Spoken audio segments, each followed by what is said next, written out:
On va voir comment exploiter le blog de System.io pour avoir du contenu, pour pouvoir poster sur nos réseaux sociaux avec notre lien affilié.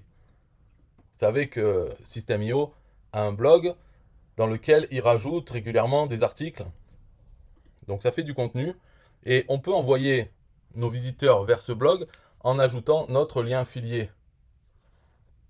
Et donc, pour faire ça, normalement on utilise le flux RSS. Mais dans System.io, le blog n'a pas de flux RSS. Ce qui fait que ce n'est pas un blog en fait. Parce que les blogs ont toujours un flux RSS. Mais peu importe, puisque ils ont quand même un sitemap. Donc pour ça, il suffit de taper sitemap.xml à la suite de l'URL du blog et on a ça, c'est-à-dire la liste de toutes les URL de toutes les pages du blog. Alors on a tous les articles et aussi toutes les pages des catégories ou même la page d'accueil du blog. Donc avec tout ça, ce qu'on va faire, enfin l'idée c'est de poster sur Facebook ou sur Twitter, de poster une des pages. Voilà, tout régulièrement, on poste une des pages.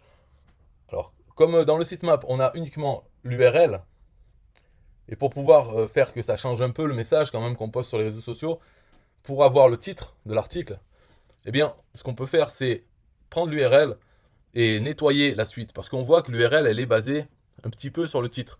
Par exemple, ici, on a travailler-sur-internet. C'est là, on a Olivier-Roland. Donc, on va juste nettoyer, c'est-à-dire remplacer les tirés par des espaces et mettre une majuscule au début de chaque mot. Voilà, donc ça c'est l'idée et on va servir du sitemap. Alors, pour le faire en automatique, il y a Zapier, on connaît. Moi j'utilise Pebly. La différence entre les deux, au niveau de l'outil, il n'y en a pas. Pebly est au même niveau que Zapier, on va dire. C'est-à-dire techniquement, il fait la même chose que Zapier. Mais l'avantage de Pebly, c'est qu'il est beaucoup moins cher. Puisque Zapier, c'est un peu comme dans les tunnels de vente, c'est comme avoir ClickFunnels et System.io. Les deux font la même chose. Techniquement, ils font la même chose. Il y en a un qui est à 300 $ et l'autre, il est à 27 euros. En gros, quoi. Ou peut-être 100 euros, disons, pour le plan maximum, qui est même supérieur au plan à 300 euros. Donc c'est la même chose, c'est comme Apple et Android. Apple, leurs produits, c'est les mêmes, mais ils sont beaucoup plus chers. Simplement parce que c'est comme ça, ils sont positionnés sur. Ils ont besoin d'être chers. C'est comme ça. Donc Zapier, c'est le numéro un de ce type d'outils. Donc tous les autres outils vont être moins chers que Zapier. Mais après, il y a la qualité. Donc celui-là, Pebly, est très bon.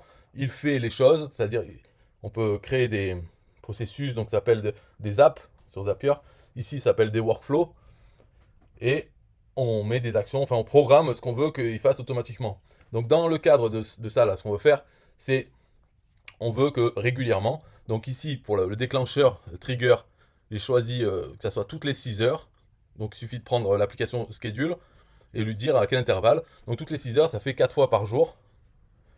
Donc 4 fois par jour, il va prendre une des URL au hasard, nettoyer le titre et le publier sur Facebook. C'est ça que je fais très simple dans mon cas. On va voir peut-être tout à l'heure, on va voir qu'on peut le faire un peu plus intelligent si on a envie. Moi, je n'ai pas envie, ça me dérange pas par exemple que il poste tel article et que dans 6 heures, le hasard fait que c'est encore le même article et ben il le reposte. Moi, ça me dérange pas. Si ça nous dérange, il y a un moyen pour rajouter des étapes, des vérifications, pour être sûr que ce qu'il poste maintenant n'a pas été posté dans les jours d'avant. On peut le faire. Je ne l'ai pas fait. Peut-être je le rajouterai, mais pour l'instant c'est bon. Donc, premier déclencheur c'est ça. Donc ça va être appelé toutes les 6 heures. Première chose à faire, simplement, c'est de choisir l'application API et d'aller chercher le sitemap. Donc on lui donne l'adresse du sitemap. Il va le chercher. Donc il reçoit tout simplement dans valeur, il reçoit tout le sitemap. Donc tout ce qu'on voit ici, il reçoit ça. Ok, donc il l'a. Donc c'est dans le résultat. On peut l'utiliser dans les étapes d'après. Donc la prochaine étape, je compte combien il y a d'URL dans ce sitemap. Puisque quand System.io va rajouter un article, eh bien il y aura une URL de plus. Pourquoi je compte les URL?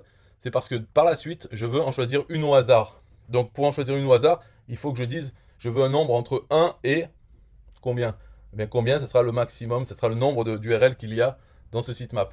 Donc d'abord, il faut que je sache combien il y a d'URL. Pour ça, c'est l'application Array Function by Pebly, Get Count, donc savoir combien il y en a. Et pour l'array, donc le tableau, je lui donne ce que j'ai reçu dans l'action numéro 2. L'action numéro 2, c'est quand on va chercher le sitemap. Donc là, il a le sitemap. Et comme on voit, enfin, si vous connaissez la programmation, en fait, c'est un tableau. Donc, on peut le mettre là-dedans et on dit combien il y a d'entrées dans ce tableau. Donc là, la réponse, il nous donne le nombre. Ici, le résultat, 165. Donc, on va utiliser 165 dans notre action où on veut un nombre au hasard. Donc, qui est la suivante. Dans l'action suivante, on choisit l'application Number Formatter by Pabbly. Et l'action, c'est Spreadsheet Formula. C'est les formules de feuilles de calcul. Donc, dans Excel ou Google Sheet, on peut mettre des formules. Et donc, c'est très puissant. On peut manipuler des chiffres ou même des chaînes de caractères. Donc ça, c'est une action très intéressante. Après, pour écrire la formule, ça, il faut se référer à l'aide de Excel ou les tutoriels qu'il y a sur Google à propos des formules de calcul, des feuilles de calcul. Donc là, on choisit la fonction round between. Ça nous donne un chiffre au hasard entre 1 et le résultat qui a eu de l'action numéro 3. Celle qui nous donnait le nombre d'entrées dans le tableau, c'est-à-dire le nombre d'URL dans le sitemap.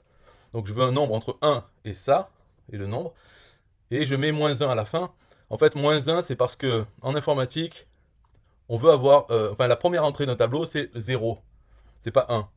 Donc, je mets moins 1 à ce résultat du nombre au hasard, comme ça j'aurai un nombre au hasard entre 0 et le nombre moins 1. Le nombre total d'URL moins 1. Voilà, donc c'est juste ça. Maintenant, j'ai le résultat du nombre au hasard, donc ça me donne 137. On va l'utiliser pour aller chercher la ligne 137, ce qui correspond en fait à la ligne 138, si on commence par 1.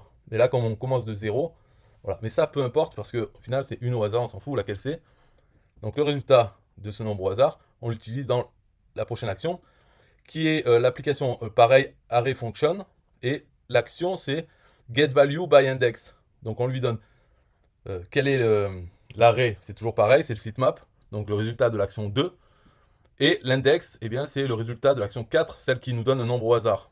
Donc il va chercher l'entrée 137 de ce tableau. Et donc on a la réponse, on a l'URL et la date. Parce que dans le sitemap, il nous donne à chaque fois l'URL et une date. La date peut-être de mise en ligne de cette URL, on ne sait pas. En tout cas, on ne va utiliser que l'URL. Donc on a le résultat de cette ligne, cette URL choisie au hasard. Et ce qu'on va faire ensuite, c'est nettoyer l'URL pour obtenir un titre. Alors pour ça, c'est pareil, c'est Number Formatter by Pabbly et Spreadsheet Formula. Et là, on va utiliser plusieurs fonctions, des formules de feuilles de calcul, pour nettoyer l'URL et obtenir un titre. Donc on voit ici, j'utilise proper, trim et substitute. Donc proper, ça met des majuscules à chaque mot dans une chaîne de caractères. Trim, ça enlève les espaces à droite et à gauche d'une chaîne de caractères. Et substitute, ça demande une chaîne de caractères et ça nous demande qu'est-ce qu'on veut remplacer par quoi. Donc j'en ai mis 3 à la suite. En fait, elles se lisent de droite à gauche. Donc là, celle de droite, c'est la première à se faire. Je lui donne le résultat de l'action 5, c'est-à-dire on a l'URL qu'on a choisi au hasard. Donc c'est ça, c'est l'URL.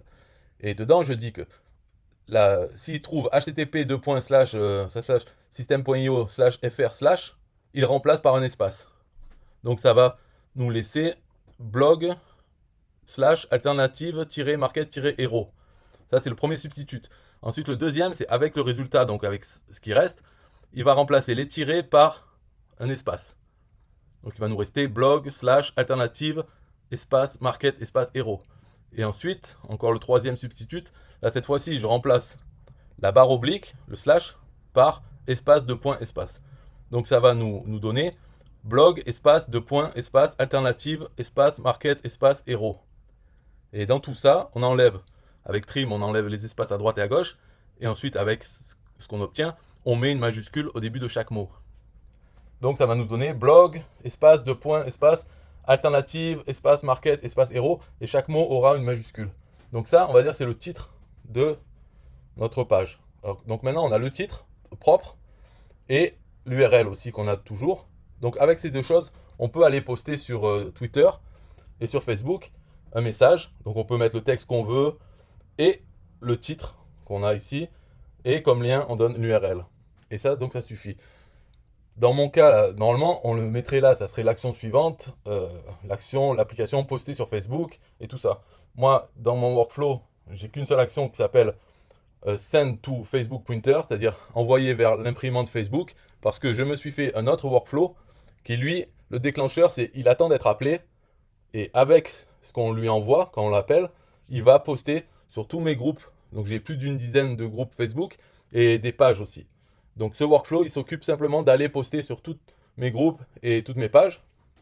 Donc c'est pour ça que je simplifie et j'envoie vers Facebook Printer. Donc dans cette action, en fait, ce qu'il faut faire, c'est comme on a l'URL et le titre, mais l'URL, elle n'est pas notre lien affilié. Donc tout ce qu'il y a à faire, c'est ajouter à la fin de l'URL, on ajoute point d'interrogation, SA égale, et on met notre identifiant affilié System.io. Et donc ça sera un lien affilié pour System.io. Les gens, ils arrivent sur le blog, l'article de blog ou la page des catégories, et ça pose notre cookie affilié sur leur navigateur. Donc si de là, ils retournent sur System.io pour ouvrir un compte gratuit ou quoi, eh bien on est l'affilié qui les a envoyés. Donc voilà, quand on a l'URL et le titre, quand on envoie sur Facebook, au moment de mettre l'URL, on rajoute à la suite point d'interrogation SA égale et notre identifiant affilié. On peut ajouter aussi un tracking. Donc à la fin, on mettrait et TK égale Facebook, par exemple. Ou Facebook automatique, pour dire que ça vient de ce workflow. Voilà, donc c'est tout pour ce tutoriel. Ah oui, maintenant, j'avais dit, mais bon, je vais pas le montrer ou le faire, mais j'ai dit que là, ça envoie une au hasard à chaque fois, toutes les 6 heures. Si on voulait faire en sorte que ça n'envoie pas toujours la même, enfin, ça n'envoie pas 2 fois de suite la même ou la même URL, enfin bref, on comprend. Si on veut garder une historique, dans ce cas-là, ce qu'on peut faire, c'est créer une feuille de calcul sur Google Sheet dans laquelle on ajoutera, enfin, le workflow va ajouter, à chaque fois qu'il va publier une URL, eh bien, il rajoute dans ce Google Sheet l'URL. Et ce qu'on fait, c'est avant de publier, on regarde est-ce que dans ce Google Sheet, est-ce qu'il y a déjà cette URL. Si elle est déjà présente, alors on peut recommencer le workflow pour choisir une autre URL au hasard, ou bien on peut l'arrêter et dans 6 heures plus tard, quand il recommence, ben, voilà, il essayera. Et donc, euh, voilà, il peut y avoir plusieurs fois où il n'y aura pas rien de posté parce qu'il est tombé sur un au hasard qui avait été déjà posté. On peut faire comme ça, ou bien on peut lui dire de recommencer tant qu'il n'a pas trouvé une URL qui n'a pas déjà été publiée. Alors, pour ce qu'on peut faire, c'est quand on rajoute une URL dans le Google Sheet, on efface la dernière. Par exemple, si on veut en garder, disons, 100. Voilà, on veut qu'il publie et qu'il y ait 100 différentes avant d'éventuellement retomber sur une qu'il a déjà postée. Dans ce cas-là, dans notre workflow, on ajoute l'URL qu'on va publier. Enfin, d'abord, bien sûr, on vérifie est-ce qu'elle est déjà présente. Si elle est déjà présente, on recommence, on cherche une autre qui n'est pas présente. Donc, dans ce cas-là, quand on en a une qui n'est pas présente dans le Google Sheet, on l'ajoute au Google Sheet dans la première ligne et on va supprimer la ligne 101, par exemple, si on veut en garder 100. Donc, on l'ajoute à la première, ça fait descendre toutes les autres, et la 101, on la supprime. Ce qui fait que la prochaine fois que le workflow tourne, la ligne qui a été supprimée, la 101, l'URL, elle peut éventuellement être choisie et ne pas être présente dans le Google Sheet, puisqu'elle n'y est plus. Donc, elle peut être re-choisie et elle est à nouveau bonne. Là, actuellement, dans le sitemap, j'ai vu il y a 165 URL. Donc, on peut faire ça avec 100. Et voilà, comme ça permet aussi que si System.io, quand System.io publie un nouvel article, bien, il ait plus de chances d'être choisi parce qu'il y a déjà 100 qui sont exclus, qui ne peuvent pas être choisis, puisqu'il reste que les 60. Ou on pourrait faire avec 150, par exemple. Comme ça, il est sûr que les 150 premières fois, eh bien, il va les faire toutes. Et après, il en restera une quinzaine. Et au fur et à mesure que System.io ajoute, eh bien, il y en aura 20. Voilà, on peut faire ça. Moi, je ne l'ai pas fait pour l'instant parce que je m'en fous qu'ils postent régulièrement les mêmes. Si on laisse tout au hasard, il y a toujours possibilité. Et comme je le fais une fois tous les 6 heures, ça fait 4 par jour. Par mois, ça fait 120 par mois. Voilà, c'est. Et comme. Ah oui, parce que dans Paybly, ce que j'ai pas dit, là, j'ai un lien dans la description, un lien affilié. Si vous voulez prendre Paybly, il y a quelque chose de très intéressant par rapport à Zapier, c'est que il y a possibilité de prendre un lifetime. C'est-à-dire qu'on paye une fois, on peut l'utiliser à vie, tant que Paybly existe. Il y a aussi les abonnements. bien sûr, moins cher que Zapier. Mais moi, j'ai pris Lifetime. Donc, je sais que voilà, je ne suis pas là à compter le nombre d'actions. J'ai pas de problème avec ça, à me dire que je vais payer plus parce que j'ai déjà payé. Maintenant, je dois l'utiliser. Alors, bon, ça fait pas partie du tutoriel, là, mais dans Paybly, ce qu'il y a de bien, c'est qu'il y a des actions payantes et d'autres gratuites. Donc, enfin, payantes, c'est-à-dire qu'elles comptent dans votre quota mensuel. Et les actions gratuites, c'est là où quand il y a le vert.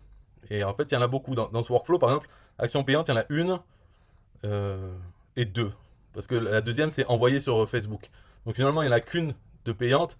Donc quand ce workflow tourne, ça va compter que une plus les autres.